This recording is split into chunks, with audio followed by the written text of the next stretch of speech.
நேயர்கள் யாவருக்கும் இயேசு கிறிஸ்துவின் ஈடினேற்ற நாமத்தினாலே எங்களுடைய அன்பின் வாழ்த்துக்கள். இந்த நாளில் நம்ம வேதாகமத்தில் இருந்து ஒரு ஆச்சரியமான ஒரு அற்புதமான தலைப்பின் கீழே நம்ம பாடங்களை படிக்க போகிறோம். நம்மோடு இணைந்திருக்கிறாங்க பீட்டர் மாதவன் அவர்கள். வாங்க நாம் அவரை வரவேற்று நிகழ்ச்சிக்குள்ளே போகலாம். மாதவன், இந்த நாளில் நம்ம வேதாகமத்தில் இருந்து என்ன ஒரு ஆச்சரியமான பாடத்தை நாம் படிக்க போகிறோம்? வேதாகம ஆச்சரியங்கள்ல ஆசரிப்பு கூடாரத்தில் உள்ள ஆச்சரியங்களை பற்றி நாம் படித்து வருகிறோம். இன்றைக்கு விசேஷமா ஆசரிப்பு கூடார பண்டிகையில் வார பண்டிகை, ஃபீஸ்ட் ஆஃப் வீக்ஸ் என்று சொல்லப்படக்கூடிய அந்த பண்டிகையை பற்றி ஆழமாக புதிய கண்ணோட்டத்தோடு நாம் படிக்க போகிறோம். இந்த பண்டிகையை புதிய ஏற்பாட்டில் என்னன்னு சொல்லியிருக்கிறாங்க அப்படின்னா பெந்தேகோஸ்தே நாள், பெந்தேகோஸ்தே பண்டிகை என்று சொல்லி இருக்கிறாங்க. அதை பற்றியும் நாம பார்க்க போறோம். ரொம்ப நல்ல தலைப்பை வச்சிருக்கிறீங்க மாதவன். இப்போ இந்த தலைப்பின் கீழே நம்ம டிஸ்கஸ் பண்ண போறோன்றதுல எனக்கு ரொம்ப சந்தோஷமா இருக்குது. இப்போ இந்த வார பண்டிகைன்னு சொன்னீங்க பார்த்தீங்களா, இது எத்தனாவது மாதத்தில் வருது, எத்தனாம் தேதியில் வருது, இதை பற்றியதான ஏதாச்சும் வசனத்தை நம்ம நேயர்களுக்கு எடுத்து சொன்னீங்கன்னா ரொம்ப பிரயோஜனமாக இருக்கும். நிச்சயமா இந்த பண்டிகையை பற்றி நாம் படிப்பதற்கு முன்பதாக அந்த வேத வாக்கியங்களை நம்ம வாசிச்சிடணும். சரி, வேத வாக்கியம் தான் நம்முடைய எபிசோடு எல்லாத்துக்குமே ஆதாரமா இருக்குது. அதை படித்து அதிலிருந்து நம்ம என்ன பண்ண போறோம்னா கற்றுக்கொள்ள போறோம். வசனம் வாசிக்கட்டுமா? கண்டிப்பா. லேவியராகமம் 23ஆம் அதிகாரம் 15-16 வாக்கியங்கள். நீங்கள் அசைவாட்டும் கதிர்க்கட்டை கொண்டு வரும் ஓய்வு நாளுக்கு மறுநாள் முதற்கொண்டு எண்ண துவங்கி 7 வாரங்கள் நிறைவேறின பின்பு 7ஆம் ஓய்வு நாளுக்கு மறுநாளாகிய 50ஆம் நாள் மட்டும் எண்ணி கர்த்தருக்கு புதிய போஜன பலியை செலுத்த கடவீர்கள். இந்த வசனத்திலிருந்து ஒரு வார்த்தையை உங்க மனதில் பதிக்க வேண்டும் என்று ஆசைப்படுகிறேன். அது என்னன்னா 50ஆம் நாள் அப்படிங்கிறத உங்க மனதில் பதிக்கணும்னு ஆசைப்படுறேன். சரி, இந்த 50ஆம் நாள் எதுல இருந்து அப்படின்னா பஸ்கா பண்டிகையை நல்லா மனதில் வச்சுக்கோங்க. அதுக்கு அடுத்து வர்றது புளிப்பில்லா அப்ப பண்டிகை. அதற்கு அடுத்ததாக வரக்கூடியது முதற் பலன் பண்டிகை. இந்த முதற் பலன் பண்டிகையிலிருந்து ஒரு 50 நாள் கணக்கு வச்சீங்க அப்படின்னா வரக்கூடிய ஒரு பண்டிகை தான் இந்த 50ஆம் நாள் பண்டிகை, வார பண்டிகை, பெந்தேகோஸ்தே நாள் என்றெல்லாம் அழைக்கப்படுகிறது என்பதை மனதில் நன்கு பதித்து வைத்துக் கொள்ளுங்கள். நீங்க பாத்தீங்கன்னா நம்ம பார்த்த முதல் 3 பண்டிகை முதலாம் மாதம் கொண்டாடக்கூடிய பண்டிகையா இருக்கும். முதலாம் மாதம் 14ஆம் தேதி பஸ்கா, முதலாம் மாதம் 15ஆம் தேதி புளிப்பில்லா அப்ப பண்டிகை, முதலாம் மாதம் 16ஆம் தேதி முதற் பலன் பண்டிகை. இந்த 16ஆம் தேதியிலிருந்து 50 நாளுக்கு பிற்பாடு கொண்டாடக்கூடிய ஒரு பண்டிகை தான் இந்த 50ஆம் நாள் பண்டிகை, பெந்தேகோஸ்தே பண்டிகை, வார பண்டிகை என்பதை பார்க்க முடியுது. அப்ப 16ஆம் தேதியிலிருந்து 50 நாள் நீங்க கணக்கு போட்டீங்க அப்படின்னா 16, 17 அப்படி கணக்கு போட்டீங்கன்னா 3ஆம் மாதத்தில் தான் அந்த பண்டிகை வருவதை பார்க்க முடிகிறது. எபிரேயருடைய கேலண்டர் படி 3ஆம் மாதத்தின் பெயர் சீவான் மாதம் என்று அழைப்பாங்க. இந்த சீவான் மாதத்தில் 6ஆம் தேதியில் நடக்கக்கூடிய ஒரு பண்டிகையாக யூத வரலாறு குறிப்பிடுவதை பார்க்க முடியுது. சில பேர் என்ன பண்றாங்க அப்படின்னா 5ஆம் தேதியில்னு சொல்றாங்க, சில பேர் 6ஆம் தேதியில்னு சொல்றாங்க, சில பேர் 7ஆம் தேதின்னு சொல்றாங்க. இன்னொரு அரௌண்ட் அதுக்குள்ளதான் இருக்கும். நமக்கு விஷயம் என்னன்னா 3ஆவது மாதத்துல தான் இது வருங்கிறத நம்ம உறுதியாக நம்ம புரிந்து கொள்ளணும். ஏன்னா எபிரேயருடைய மாதத்தையும் நம்ம புரிஞ்சுக்க வேண்டியதா இருக்கு. எபிரேயருடைய மாதங்கள்ல 30 நாட்கள் தான் வச்சிருப்பாங்க. நம்மள மாதிரி 31, 30 அப்படின்லாம் வச்சிருக்க மாட்டாங்க. ஆனா நம்ம புரிந்து கொள்ள வேண்டிய விஷயம் என்னன்னா 3ஆம் மாதத்தில் கொண்டாடக்கூடிய ஒரு பண்டிகை தான் இந்த பெந்தேகோஸ்தே பண்டிகை, இந்த வார பண்டிகை, 50ஆம் நாள் பண்டிகை என்பதை நம்ம புரிந்து கொள்றோம். இப்போ ஒரு இன்ட்ரெஸ்டிங்கான இன்னொரு விஷயத்த நான் சொல்ல போறேன். அது என்ன அப்படின்னா பழைய ஏற்பாடு எபிரேய பாஷையில் எழுதப்பட்டது, புதிய ஏற்பாடு கிரேக்க பாஷையில் எழுதப்பட்டது. இந்த பழைய ஏற்பாட்டில் நீங்கள் வார பண்டிகை என்றும் 50ஆம் நாள் பண்டிகை என்றும் நீங்கள் வாசிக்கலாம், பெந்தேகோஸ்தேங்கிற வார்த்தை இருக்காது. ஆனால் புதிய ஏற்பாட்டில் அதே 50ஆம் நாள் பண்டிகை கொண்டாடப்படும் போது கிரேக்கத்தில் எழுதும்போது அது 50ஆம் நாள் பண்டிகை என்று சொல்லப்படும் போது 50ஆம் நாள்ங்கிறத பென்டிகாஸ்ட் என்று தான் கிரேக்க பாஷையில குறிப்பிடுவாங்க. அதைத்தான் நம்ம தமிழ்ல மொழிபெயர்க்கும் போது பெந்தேகோஸ்தே என்று மொழிபெயர்த்திருக்கிறோம். அதனால பெந்தேகோஸ்தே என்ற வார்த்தை ஒரு கிரேக்க வார்த்தை என்பதை நம்ம மனதில் வச்சுக்கணும். பெந்தேகோஸ்தே புதிதாக புதிய ஏற்பாட்டில் தொடங்கப்பட்ட ஒரு பண்டிகை கிடையாது. மோசே காலத்திலிருந்து கொண்டாடப்படக்கூடிய ஒரு நீண்ட வரலாற்று கொண்ட ஒரு பண்டிகை என்பதை நம் மனதில் பதித்து வைத்துக் கொள்ள வேண்டும். ரொம்பவே ஒரு விஷயத்தை தெளிவாக சொன்னீங்க சகோதரரே. இந்த வார பண்டிகை என்பது புதிய ஏற்பாட்டு காலத்தில் அந்த கிரேக்க மொழியில் எழுதப்பட்டதுனால பென்டிகாஸ்ட் இல்லைனா பெந்தே கொஸ்தே அப்படின்றத தெளிவாக எடுத்து சொன்னீங்க. இப்போ இந்த பண்டிகையை எப்படி ஆசரிப்பாங்க? ரொம்ப அழகான ஒரு கேள்வி கேட்டீங்க. எபிரேயர்களுக்கு, யூதர்களுக்கு இந்த பண்டிகை மிகவும் முக்கியமான ஒரு பண்டிகை. எப்படி சொல்றேன் அப்படின்னா, யூதர்களுக்கு 7 முக்கியமான பண்டிகை இருக்கும். அதுல 3 பண்டிகைக்கு அவங்க வேற எந்த ஊர்ல வாழ்ந்தாலும், எந்த ஊர்ல வணிகம் பண்ண போனாலும், எந்த ஊர்ல வேற வேலையாக கடந்து போனாலும், அவங்க கட்டாயமாக இந்த 3 பண்டிகைகளுக்கு கொண்டாடப்படுவதற்கு எருசலேமுக்கு வந்தாகணும். சரி. they have to come back to Jerusalem. மற்ற 4 பண்டிகைகளுக்கு எக்ஸ்கியூஸ் உண்டு. அவங்க வராம இருக்கும் இடத்திலிருந்தே அதை அனுசரிக்கலாம். ஆனா இந்த 3 பண்டிகைகளுக்கு மட்டும் அவங்க எங்க இருந்தாலும் பயணப்பட்டு எங்க வரணும்னா இந்த எருசலேமுக்கு வருவதை பார்க்க முடியுது. இதை பண்டிகையின் யாத்திரைகள் என்று சொல்லுவாங்க. அதாவது பண்டிகை கொண்டாடுவதற்காகவே, திருவிழா கொண்டாடுவதற்காகவே அவங்க எல்லா ஊர்ல இருந்தும் கிளம்பி வருவதை பார்க்க முடியுது. நான் 3 பண்டிகைன்னு நான் குறிப்பிட்டேன்ல, அந்த 3 பண்டிகை எதுங்கிறத ஒரு அழகான வேத வசனம் சொல்லுது.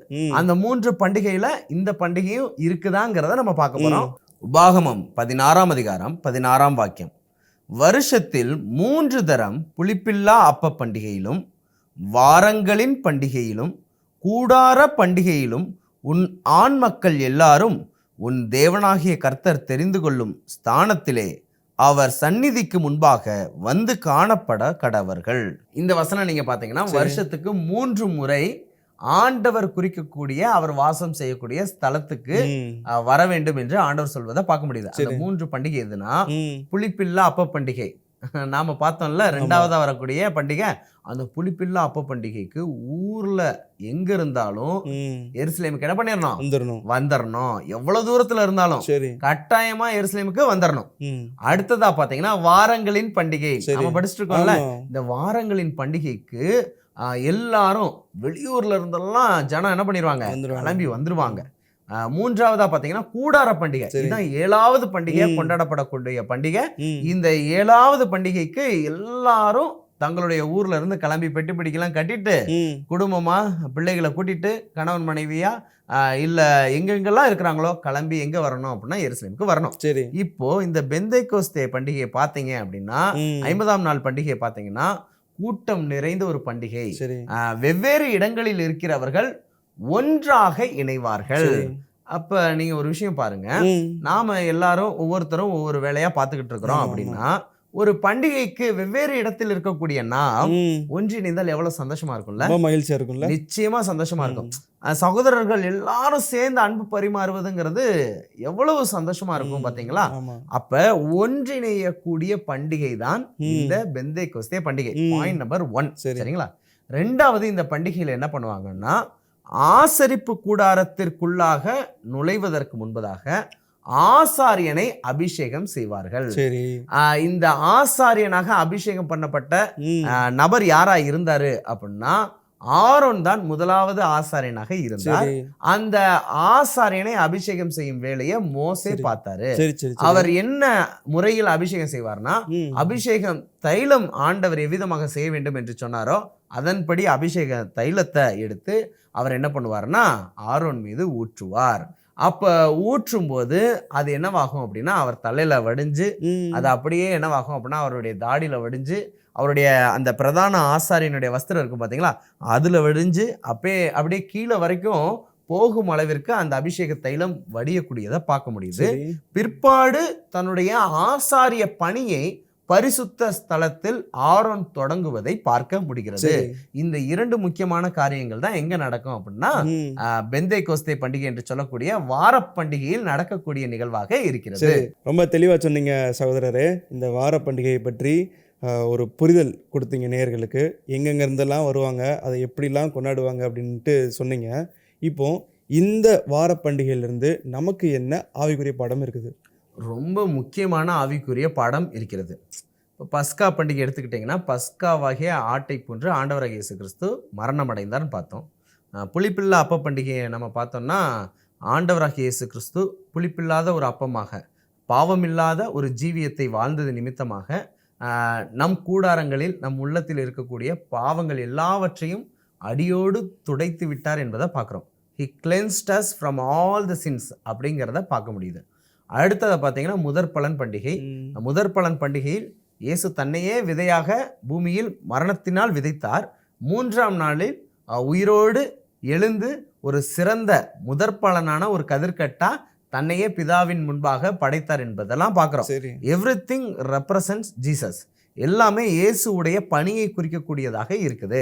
அப்ப இந்த பண்டிகையிலையும் இயேசுவின் பணி இருப்பதை நம்ம பார்க்கிறோம். இந்த பண்டிகை இயேசுவின் பணி என்ன என்பதை நாம் புரிந்து கொள்வதுதான் மிகச்சிறந்த ஆவிக்குரிய பாடம்.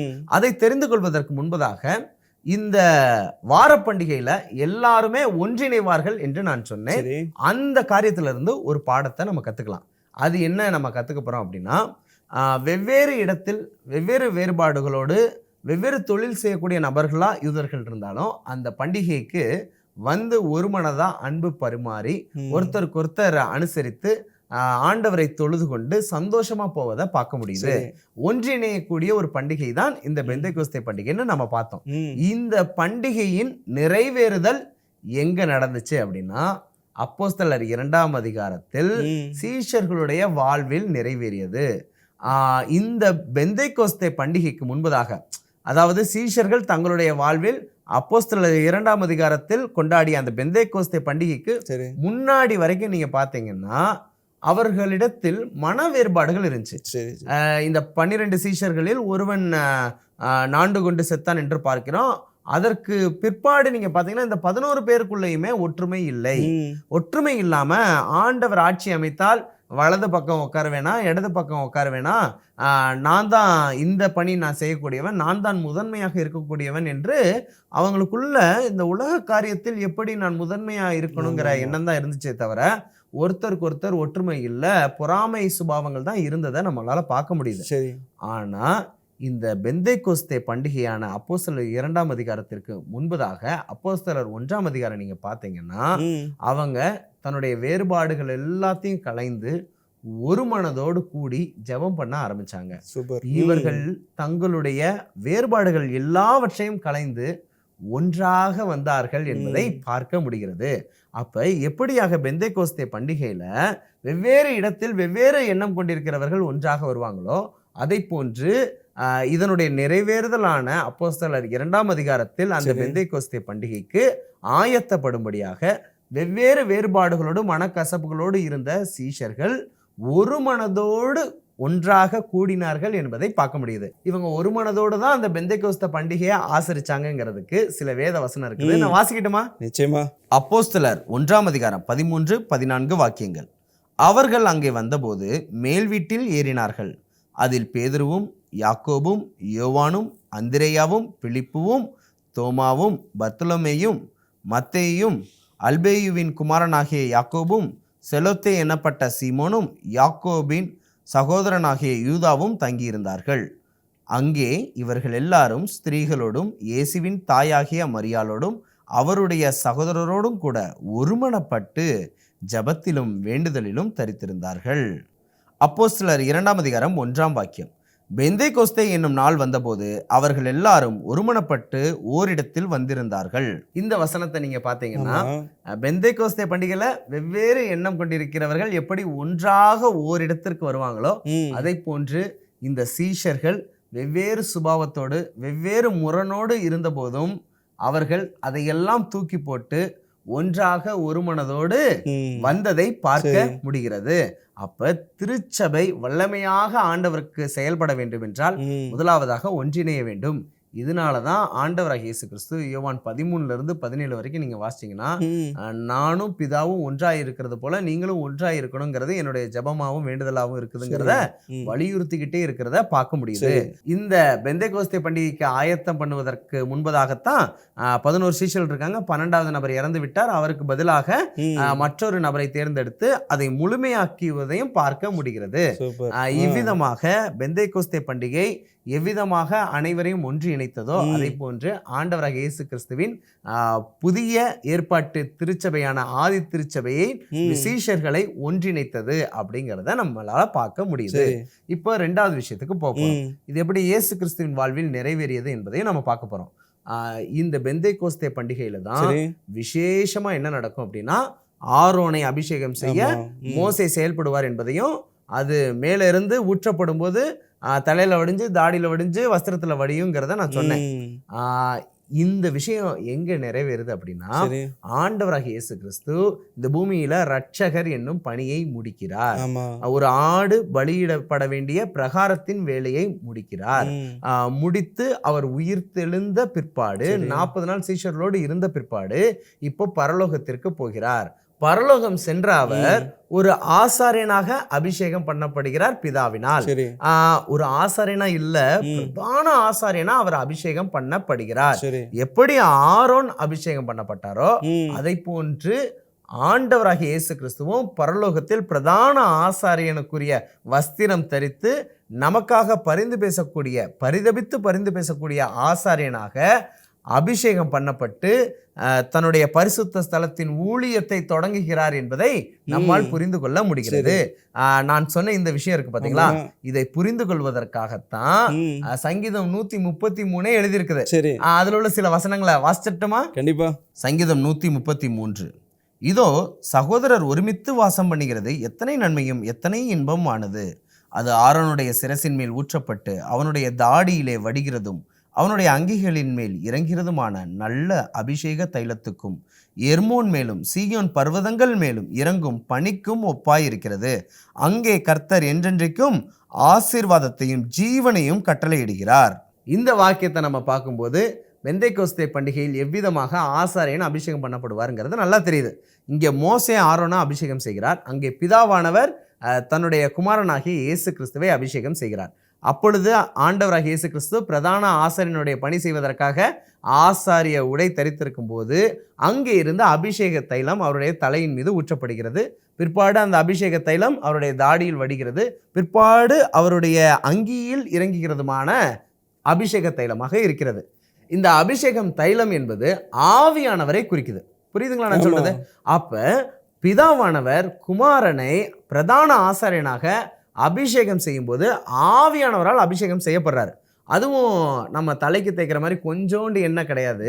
அந்த அபிஷேக தைலம் அவருடைய சிரசின் மீது வடிந்து தாடியில வடிஞ்சு அவருடைய அங்கியில இறங்குவதை பார்க்கிறோம்.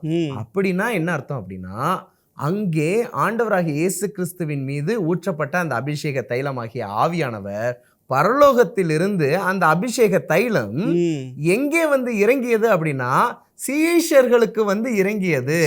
அங்கே ஆவியானவருடைய வல்லமையினால் சீஷர்கள் செயல்பட்டதை பெந்தேகோஸ்தே பண்டிகையில பார்க்க முடியுது. அப்ப பெந்தேகோஸ்தே பண்டிகையில் 2 நிறைவேறுதல் இருக்குது. ஒன்றாக கூடுவார்கள், அதன்படி சீஷர்கள் ஒன்றாக கூடினாங்க. 2வது ஆசாரியன் அபிஷேகம் பண்ணப்படுவான். அதே மாதிரி பரலோகத்தில் ஆண்டவராகிய இயேசு கிறிஸ்து அபிஷேகம் பண்ணப்பட்டார் என்பதை பார்க்க முடியுது. அப்படி அபிஷேகம் பண்ணப்பட்டவர் தான் ஆவியானவரை பெற்று தான் வாக்கு கொடுத்த ஆவியானவர் தன் பிள்ளைகளும் பெற்றுக்கொள்ளும்படியா அந்த அபிஷேக தைலம் அவர் வடிஞ்சு அவருடைய ட்ரெஸ்ல வடிஞ்சு அங்கிருந்த அபிஷேக தைலம் பூமியில தன்னுடைய சீஷர்களின் மீது ஊற்றப்படும்படியா ஆசீர்வதிக்கப்பட்ட ஒரு அற்புதமான நிகழ்வை பார்க்க முடியுது.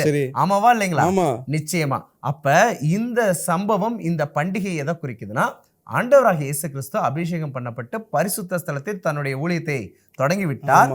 பூமியில் அவருடைய சீஷர்கள் அபிஷேகம் பெற்றவர்களாய் இந்த பூமிக்குரிய ஆசாரிய பிரதிபலிப்பு உடையவர்களாய் சுவிசேஷம் சொல்ல புறப்பட்டு போனாங்க. அவர் பரிசுத்த ஸ்தலத்துல வேலையை பார்க்க போயிட்டாரு, பூமியில இவங்க சுவிசேஷம் சொல்ல போனதை பார்க்க முடியுது. அதனாலதான் பேதுரு சொல்லும்போது, நம்மை பற்றி சொல்லும்போது என்ன சொல்வார்னா, நாம் அந்தகார இருளிலிருந்து ஆச்சரியமான ஒளியின் இடத்திற்கு அழைக்கப்பட்டிருக்கிற ஆசாரிய, ராஜரிக ஆசாரிய கூட்டம் என்பதை தன்னுடைய நிருபத்தில் பதிவு செய்கிறார். அப்ப பூமியில் வாழக்கூடிய ஆசாரியர்களாய் நாம் இருக்கிறோம். பரலோகத்தின் நம்முடைய பிரதான ஆசாரியன் பரிசுத்த ஸ்தலத்தில் ஊழியம் செய்யக்கூடியவராய் இருக்கிறார். இந்த நிகழ்வை புரிய வைப்பதற்காகவே எது பயன்படுத்தப்பட்டிருக்குன்னா, இந்த பெந்தேகோஸ்தே பண்டிகை பயன்படுத்தப்பட்டதை பார்க்க முடியுது. இன்னொரு ஒரு இன்ட்ரெஸ்டிங்கான விஷயம் சொல்றேன். பொதுவா பெந்தேகோஸ்தே பண்டிகைக்கு எல்லா ஊர்ல இருந்து வருவாங்கன்னு நான் சொன்னேன்ல. இப்போ இந்த புதிய ஏற்பாட்டின் பெந்தேகோஸ்தே பண்டிகைக்கும் ஆவியானவர் இறங்கின போது இந்த பேதுருவானவர் பிரசங்கம் பண்றதை கேட்கறதுக்கு வெவ்வேறு ஊர்ல இருந்து வந்திருந்தாங்க. எத்தனை ஊர்ல இருந்து வந்திருந்தாங்கன்னு பார்க்கலாமா? நிச்சயமா. அப்போஸ்தலர் 2ஆம் அதிகாரம் 8 முதல் 11 வாக்கியங்கள். அப்படி இருக்க நம்மில் அவரவர்களுடைய ஜென்ம பாஷைகளிலே இவர்கள் பேச கேட்கிறோமே, இது எப்படி? பார்த்தரும் மேதரும் எலாமித்தரும் மெசபத்தோமியா யூதேயா கப்பத்தோக்கியா, பொந்து, ஆசியா, பிரிகியா, பம்பிலியா, எகிப்து என்னும் தேசத்தார்களும் சிரேனே பட்டணத்தை சுற்றி இருக்கிற லிபியாவின் திசைகளிலே குடியிருக்கிறவர்களும் இங்கே சஞ்சரிக்கிற ரோமாபுரியாரும் யூதரும் யூத மார்க்க தமையந்தவர்களும் கிரேக்கத்தரும் அரபியரும் ஆகிய நாம் நம்முடைய பாஷைகளிலே இவர்கள் தேவனுடைய மகத்துவங்களை பேச கேட்கிறோமே என்றார்கள். இந்த வசனத்தின்படி பாத்தீங்கன்னா அப்பப்பான்னு சொல்ற அளவுக்கு அத்தனை நாட்டுல இருந்து வெவ்வேறு மொழி பேசக்கூடியவர்கள் கூடியிருக்கிறாங்க. அப்ப சீஷர்கள் அபிஷேகம் பண்ணப்பட்டு ஆண்டவராக இயேசு கிறிஸ்துவை பற்றி என்ன பண்றாங்கன்னா பிரசங்கம் செய்யறாங்க. இப்போ பிரசங்கம் செய்யும் போது எல்லா மொழி பேசக்கூடியவர்களும் புரியும்படியா ஆவியானவர் அவர்களுக்கு அந்நிய மொழி பேசக்கூடிய ஒரு வரத்தை கொடுக்கிறாரு. அவங்க பேசுற அந்த மொழி அவங்க எல்லாருக்குமே நம்ம பாஷையில இவங்க பேசுறாங்களேன்னு புரியக்கூடிய ஒரு மொழியாக இருந்ததை பார்க்க முடியுது. இப்ப பாருங்க, பழைய ஏற்பாட்டில் உள்ள அந்த வார பண்டிகையின் நிறைவேறுதலாக அப்போஸ்தலர் 2ஆம் அதிகாரத்தில் உள்ள பெந்தேகோஸ்தே பண்டிகை இருப்பதை சூப்பரா பார்க்க முடியுது. கடைசியா ஒரு ஆச்சரியமான விஷயத்த சொல்லி முடிக்கணும்னு ஆசைப்படுறேன். பொதுவா பாத்தீங்கன்னா பஸ்கா பண்டிகையை பார்க்கும்போது முதல்ல பஸ்கா எங்க கொண்டாடினாங்க நம்ம பார்த்தோம்? எகிப்து தேசத்துல. இந்த பெந்தேகோஸ்தே பண்டிகை எடுத்துக்கலாம். இந்த பெந்தேகோஸ்தே பண்டிகையை முதல்ல எங்க கொண்டாடி இருப்பாங்கன்னு நீங்க நினைக்கிறீங்க? அவங்க அங்க இருந்து எங்க இருந்திருப்பாங்களோ அந்த இடத்துல கொண்டாடி இருப்பாங்க.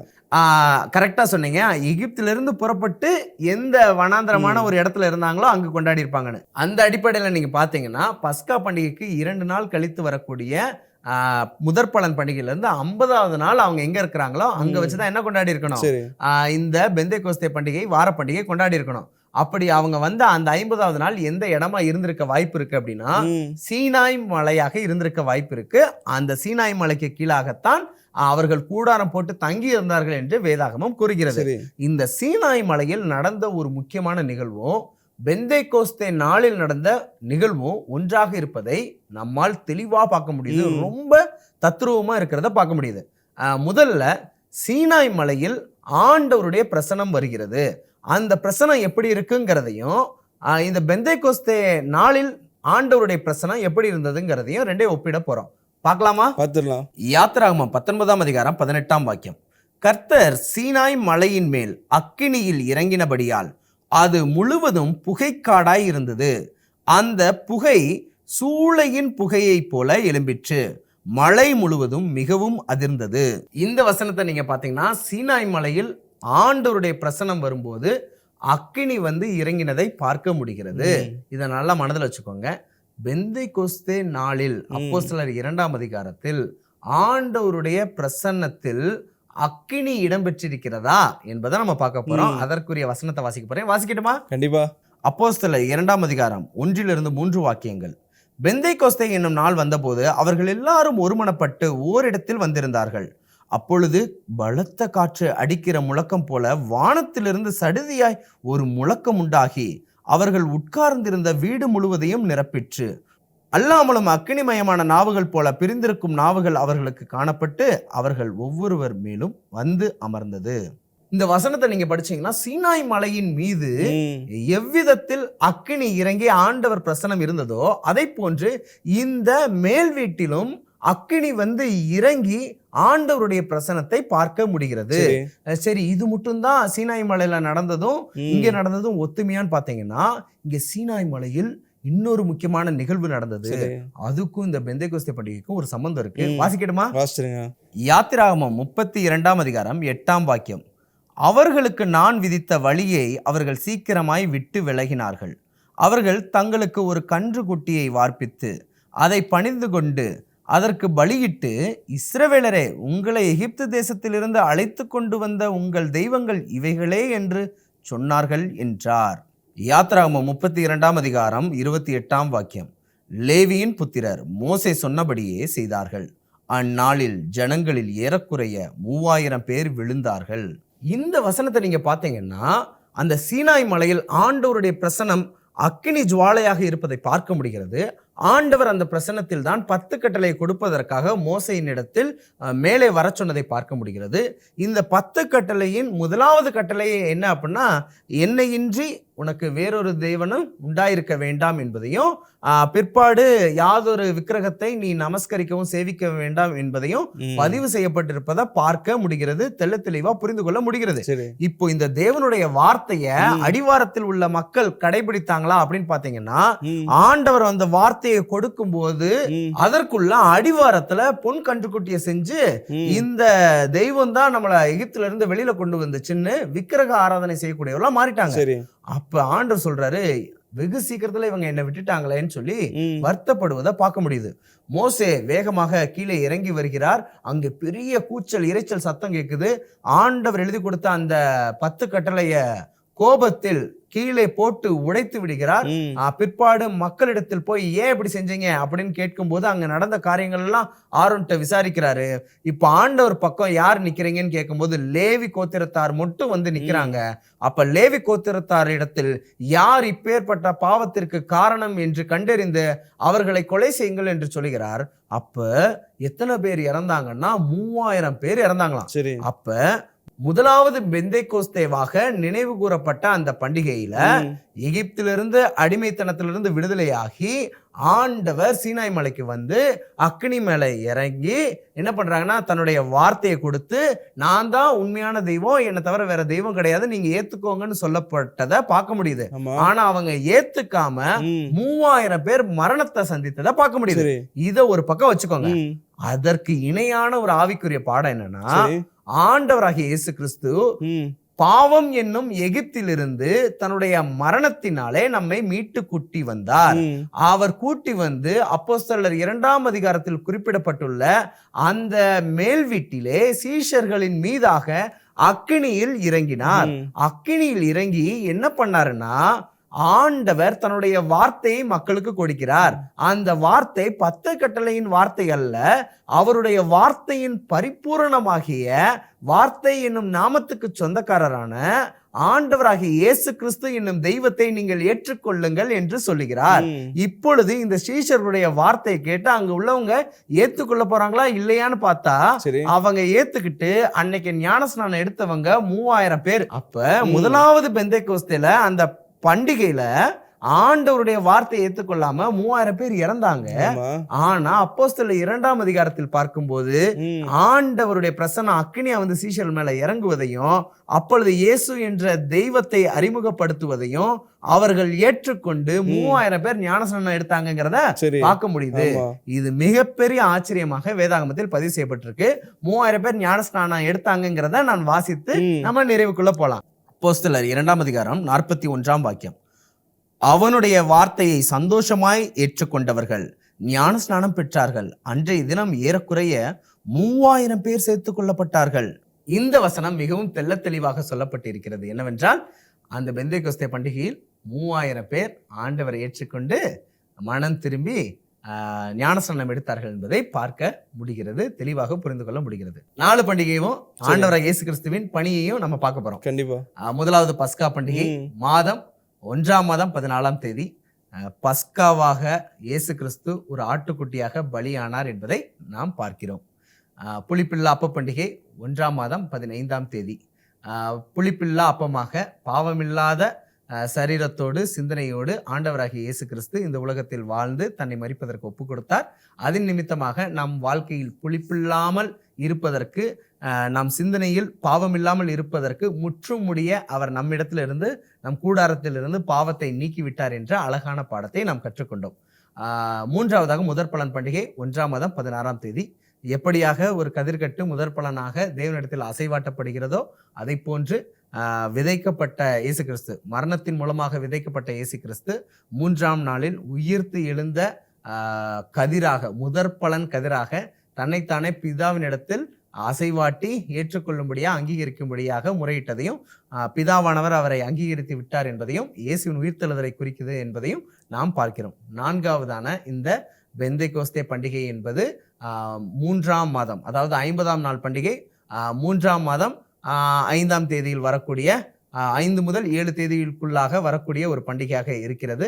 இந்த பண்டிகையின் நிறைவேறுதல் எப்படியாக ஆரோன் அபிஷேகம் செய்யப்பட்டாரோ அதை போன்ற ஆண்டவராகிய இயேசு கிறிஸ்துவும் பரலோகத்தில் ஆசாரியனாக, பிரதான ஆசாரியனாக அபிஷேகம் பண்ணப்பட்டு பரிசுத்த ஸ்தலத்தில் நமக்காக பரிந்து பேச தன்னுடைய ஊழியத்தை பரலோகத்தில் தொடங்கினார்.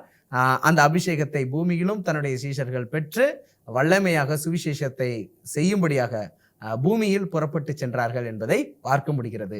இதுதான் பெந்தேகோஸ்தே பண்டிகையின் நிறைவேறுதலாக இருக்கிறது என்பதையும், ஆண்டவர் இவ்விதமான நிறைவேறுதல் நிச்சயமா நடக்குங்கிற அடையாளத்தை பழைய ஏற்பாட்டிலே கொடுத்து வச்சிருக்கிறாங்கிறதும் ஆச்சரியமா இருக்குது.